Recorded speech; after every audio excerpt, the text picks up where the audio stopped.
Hi. I want to dive in a little bit more into this idea of what is going to be happening in these days, okay?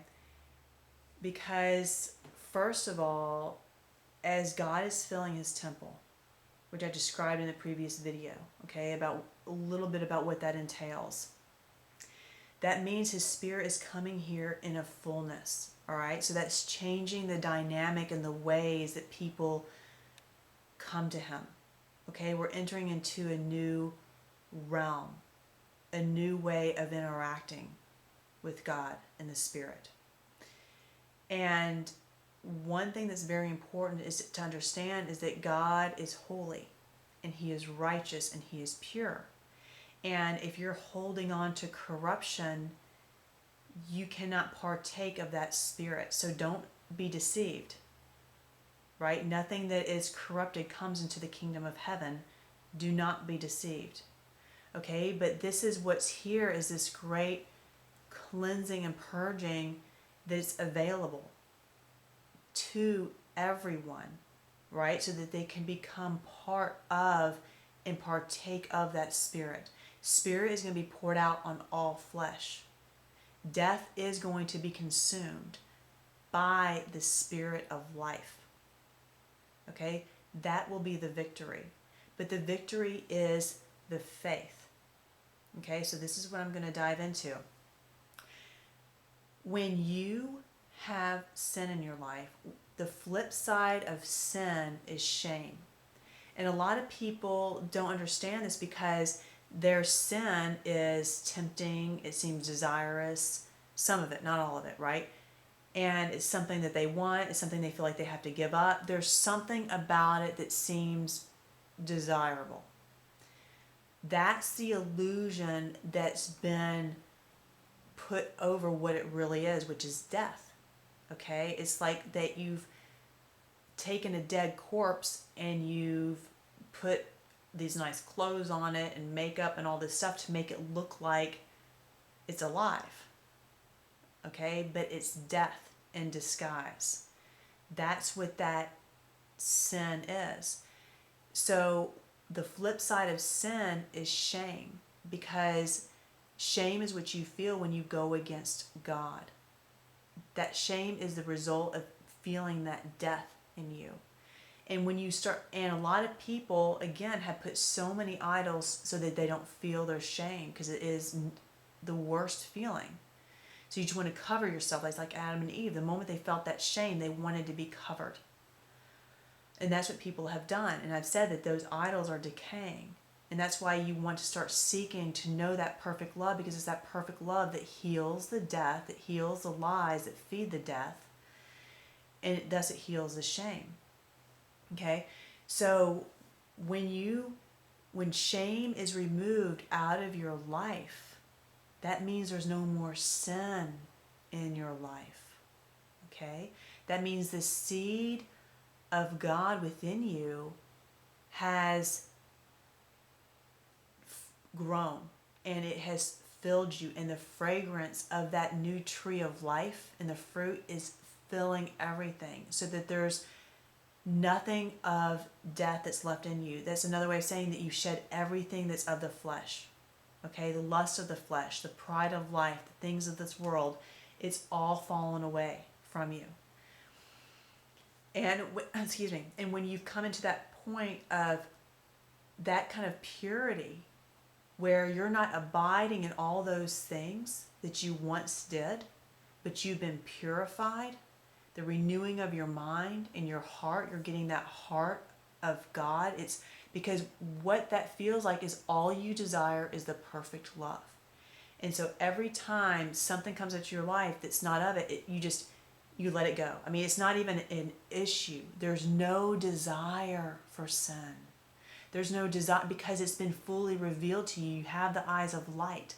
So everything that you see it for what it is. So sin, and anything of sin, anything going contrary to the perfect will of God, is not desirable to you anymore.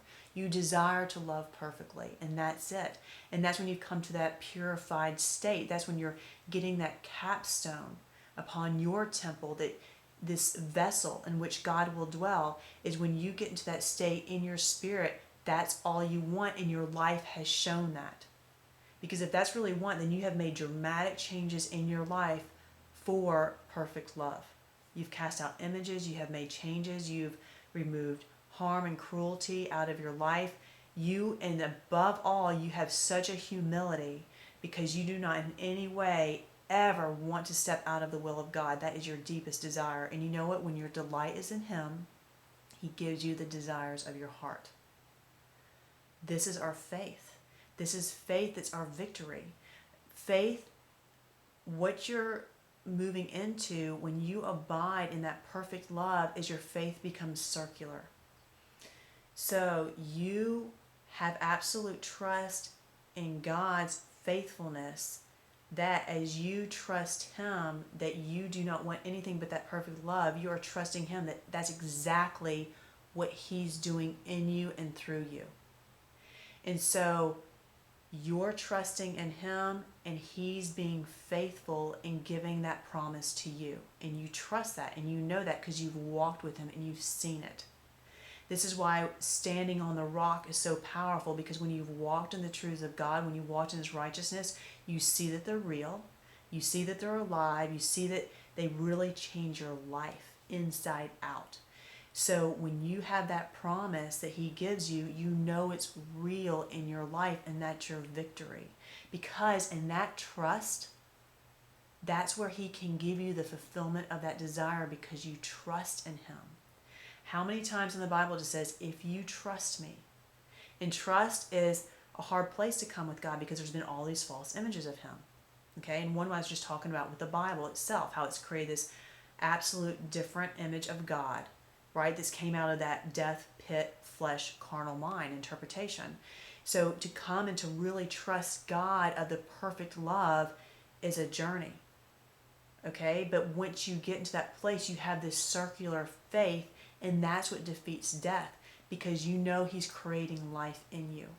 You see it, you experience it, you see it in your relationships. It's real.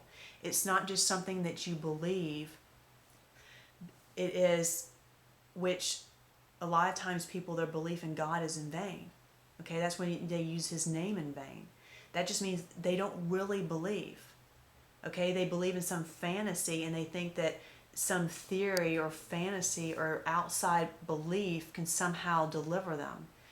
The belief in God is something that is very real, that really changes you and affects you and creates a new character, a whole new way of being and living, that is complete freedom, because your desires all are becoming in line with God's desires.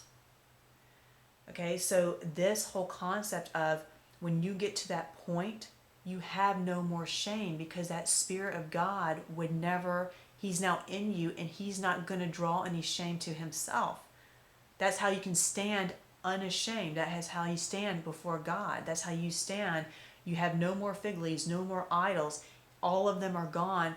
You're standing before Him. And now, that's what I've been talking about. We're standing before Him. The temple has been prepared. The capstone has been in place. And now His breath of life is starting to fill that temple. And those that are the temple are now becoming the founts of life, the founts of living water, in which others will come to drink. That's where the Spirit of God, the living water, the truth is going to be found. Okay? In those founts.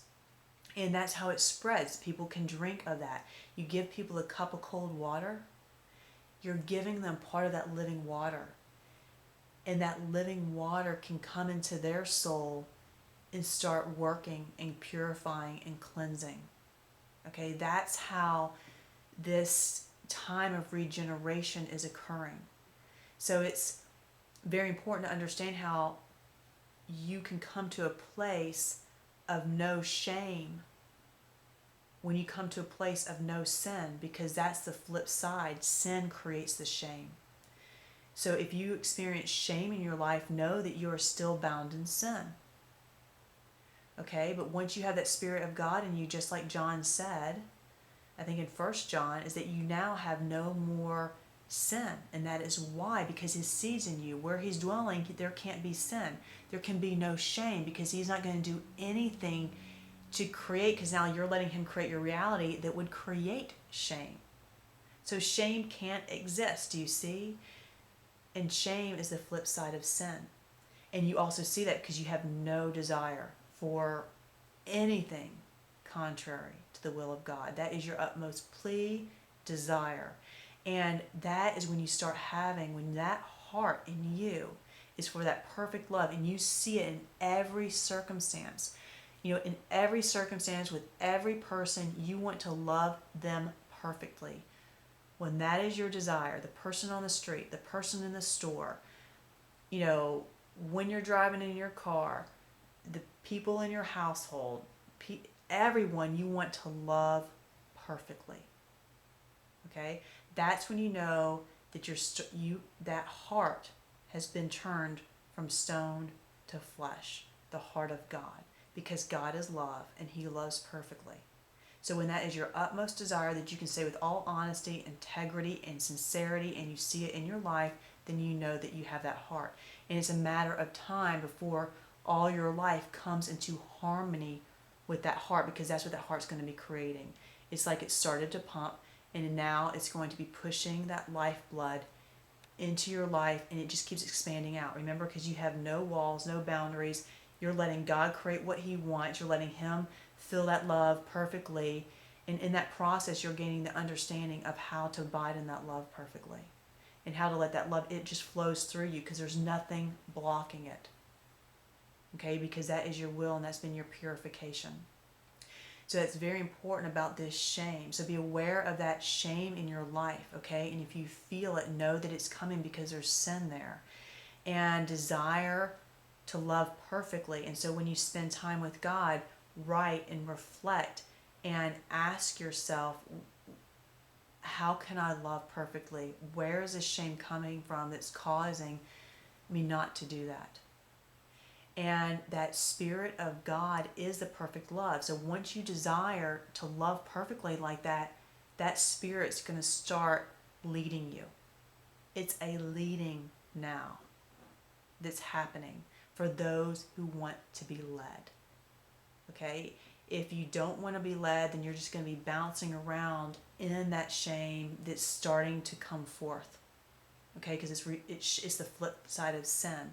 But the shame is the ugly part that we don't want to feel. Most people don't care about their sin because they're not feeling the ugliness of it. But when you feel the shame, you want to run and you want to hide. That's why they go running in the rocks and the caves, right? They're trying to hide themselves from the presence of the Lord. They're trying to hide themselves from feeling shame. That's what Adam and Eve felt in the presence of God, shame. That's why they wanted to cover themselves. That's what they're feeling, is shame. They want to hide themselves. But none of those things are going to work anymore. It's just going to be blaring and getting stronger, because it's to show you need to purge the sin out of yourself. It's going to make that sin look very ugly and undesirable. Okay, but that's so that the perfect love will be sought for. Because when that perfect love is sought for, then you can start being led by that perfect love, because that's what that love wants to do. It wants to lead you in those paths of righteousness. Okay, and it will be that leading that you will find. These are very significant times that are upon us. And again, it is all about regenerating this earth, healing this earth, bringing heaven into this earth. And this is how it starts. This earth, we want it to heal. People can look around and see how horrific it is. It starts within each one of us, healing from within. And this journey is how. The journey into the perfect love.